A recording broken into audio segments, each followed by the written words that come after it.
दोस्तों, आज हम आपको क्लास 11th के पाठ तीसरा पढ़ाने जा रहे हैं, जो पाठ का नाम है आँखों देखा गदर, जिनके लेखक है विष्णु भट्ट गोडसे वलसईकर। अब देखिए, आँखों देखा गदर, गदर का मतलब होता है क्रांति, संग्राम, जो आँखों से देखा गया था लेखक के द्वारा। इसी के बारे में हम आपको आज बताने जा रहे हैं। अब जो भी चीज़ हम अभी पढ़ेंगे वह लेखक के बारे में पढ़ेंगे।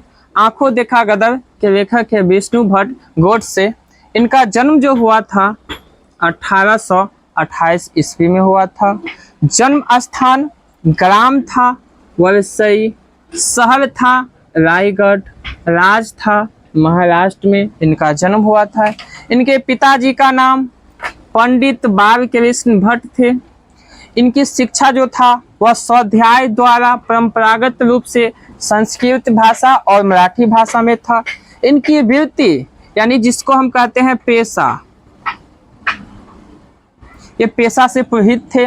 पुरोहित का काम होता है पूजा पाठ करवाना, कर्मकांड करवाना, और कर्मकांड के साथ साथ यह खेती बाड़ी भी करते थे, किसान भी थे।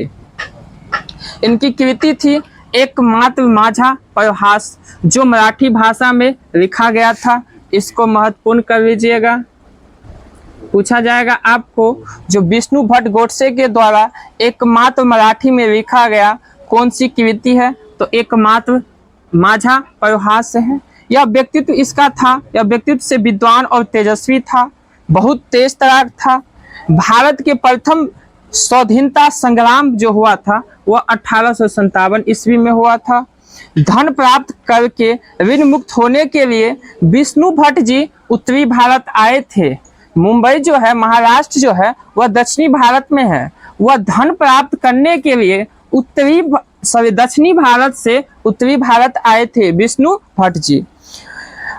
किस गदर में फंस गए? जब धन प्राप्त करने के लिए आए थे तो वह 1857 की क्रांति में क्या होते हैं, फंस जाते हैं। विष्णु भट्ट को जाना था मथुरा, जहां ग्वालियर की जो राजमाता थी वाइजाबाई, उसी के यहाँ वाइजाबाई शिंदे, जिसके यहाँ यज्ञ करवाना था, वह यज्ञ का नाम था सर्वतामुखी यज्ञ।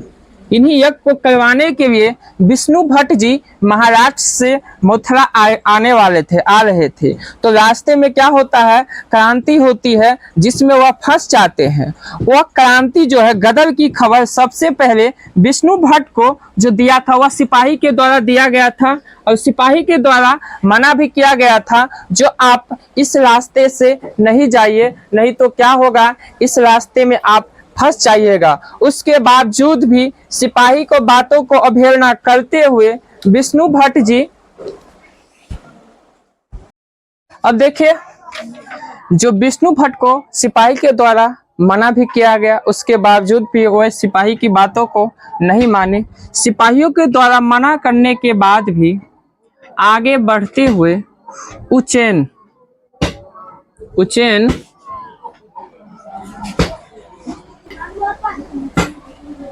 सिपाहियों के द्वारा मना करने के बाद भी आगे बढ़ते हुए उज्जैन धारा होते हुए विष्णु भट्ट जी कहाँ पहुंच जाते हैं, ग्वालियर पहुंच जाते हैं।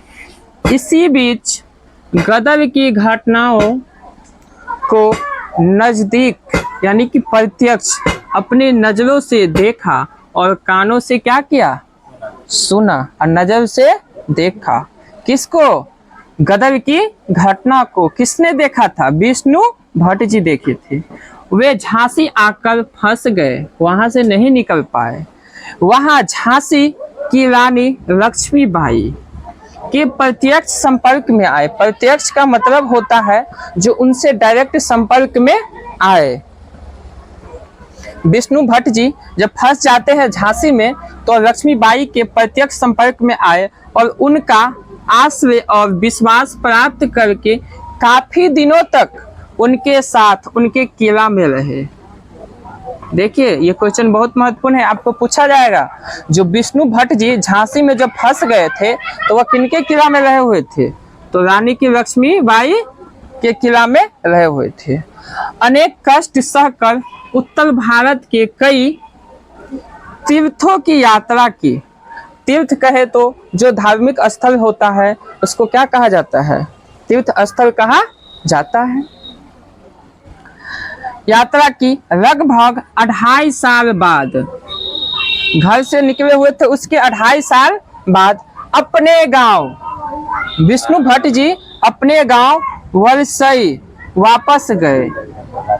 अपने यजमान महाराष्ट्र के प्रसिद्ध विद्वान चिंतामणि विनायक वैद्य जी के आग्रह पे उसने क्या किया, जो अपने आंखों से देखा गदर की कहानी, उनके रिक्वेस्ट पे, जो महाराष्ट्र के प्रसिद्ध विद्वान चिंतामणि विनायक वैद्य के आग्रह अनुरोध पर उन्होंने यात्रा का आंखों देखा भुगाता सारा हाल अपनी उत्कृष्ट स्मृति के आधार पे, यानी कि जो उनको याद रह गया था, उनकी जो यादाश्त थी, जो उनको याद रहा, उन्हीं आधार पर उसने इस पे एक माझा प्रवास लिखा।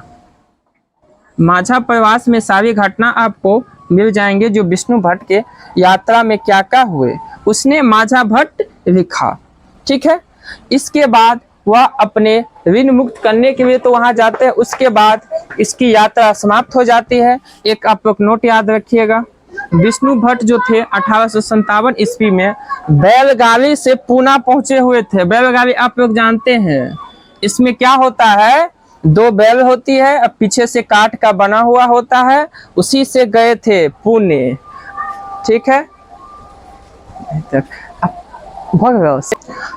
तो विष्णु भट्ट जी 1857 ईस्वी में बैलगाड़ी से पुणे पहुंच जाते हैं। उसके बाद वहां झुनझुना बजाने लगते हैं। इसी पे इनकी कहानी क्या हो जाती है, समाप्त हो जाती है।